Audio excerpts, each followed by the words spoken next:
Greetings, music lovers. Rick Ferguson, Artistic Director, Musical Offering, Evanston, Illinois. Thank you for joining me for this video where I'm going to be joined by 5 Musical Offering students from my Morchestra 1 Mixed Ensemble class.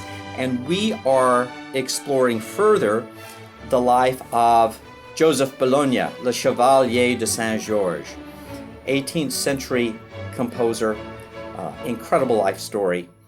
We are going to be focusing on Bologne's early life, the circumstances in which he was born, his education, his love of fencing, his incredible natural gifts, both intellectual, musical, and athletic. I'm going to be joined by my students Lucienne Juhnke, Lucie Ruckdaeschel, Steve Ruckdaeschel, Delilah Salzinski, and Andrew Schober. And we're going to start by taking a look at Bologne's early life in a series of commentaries by my students. Bologna born, so we think, in 1745 on Christmas Day. That exact date is up for debate, but that seems to be the most commonly agreed upon birth date, then died in Paris in 1799. So we're going to enjoy these 5 brief commentaries that'll give a little bit of a picture on Bologne's life. Then we're going to listen to some of Bologne's music, a particular piece, and get a little feedback on that. So enjoy these commentaries.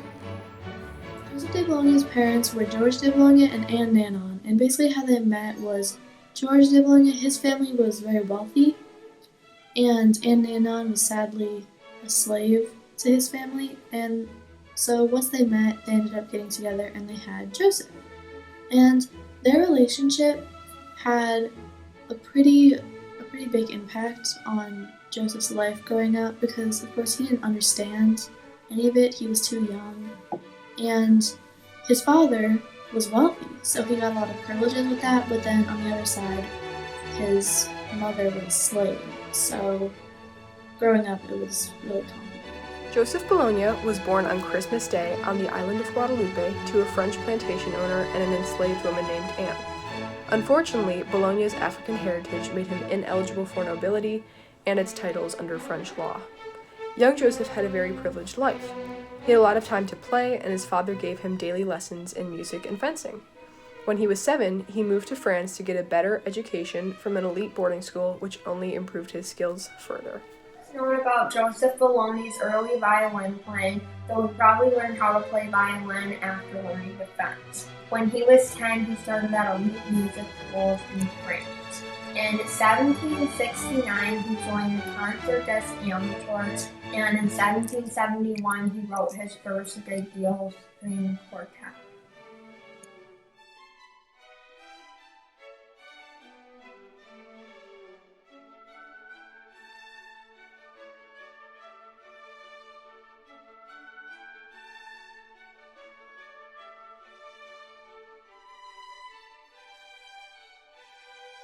In 1759, when Joseph Bologne was 13 years old, he began learning how to fence, and back then, that was a good idea, because if you were a fencer, you were considered, high in society, and he was great at fencing. He was trained by one of the greatest fencers of pretty much all time, and in a year or two, so did Joseph Bologne. Next, I would like us to listen to one movement from Bologne's symphonic output. And this particular symphony has a rather interesting history all on its own. This is the first movement from Joseph Bologne's Symphony in D major, Opus 11, number 2. This first movement actually doubled as the overture to a comic opera that Bologna had written. This symphony was written around 1779. The premiere of this comic opera, L'Amant Anonyme, was in Paris I believe on March 8th, 1780.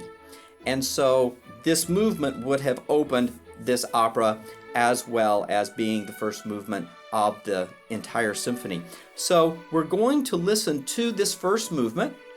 I think you'll love this music, And do keep in mind that, that the young Mozart, when he traveled to Paris as a very young teenager, he actually heard both the string quartet writing and symphonic and operatic writing of Bologna at this time, and really it was Bologna that had a rather significant influence on the young Mozart, in addition to the quartet music of Franz Joseph Haydn.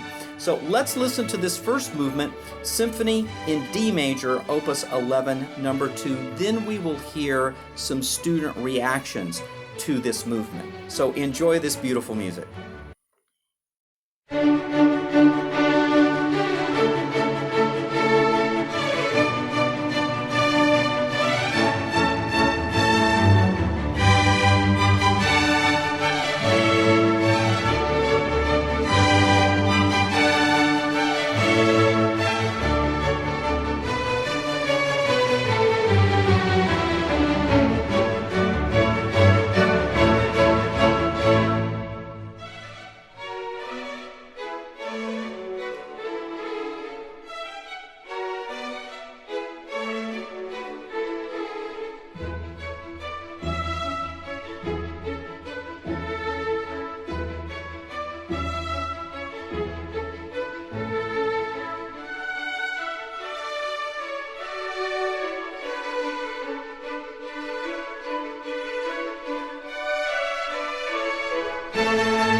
Something that really stood out to me was the different dynamics in the piece, because it made it very expressive and it had a lot of emotion. And it also emphasized certain parts of the piece more than others, which I thought was really interesting. And I also really enjoyed listening to the blend of all the instruments, because when they were all playing different things, or sometimes the same thing at the same time, they blended really well, and it was really satisfying to listen to. In this piece, I really loved the sudden dynamic changes and all of the quick but very noticeable crescendos and decrescendos. Overall, it sounded very upbeat, but there were still certain parts in the music that were much more piano and very legato.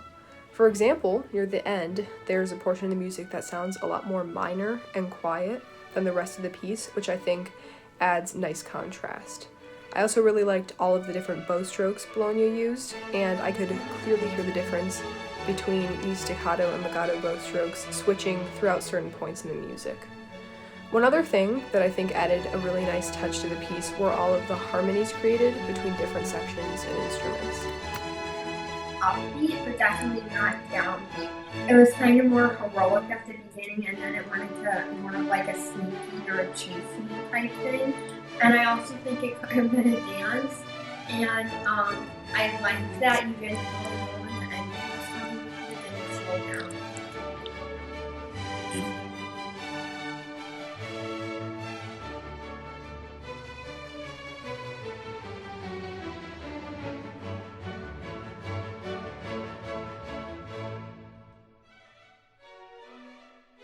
It's a really cool piece. The melody was really interesting, but my favorite part was definitely the bass line.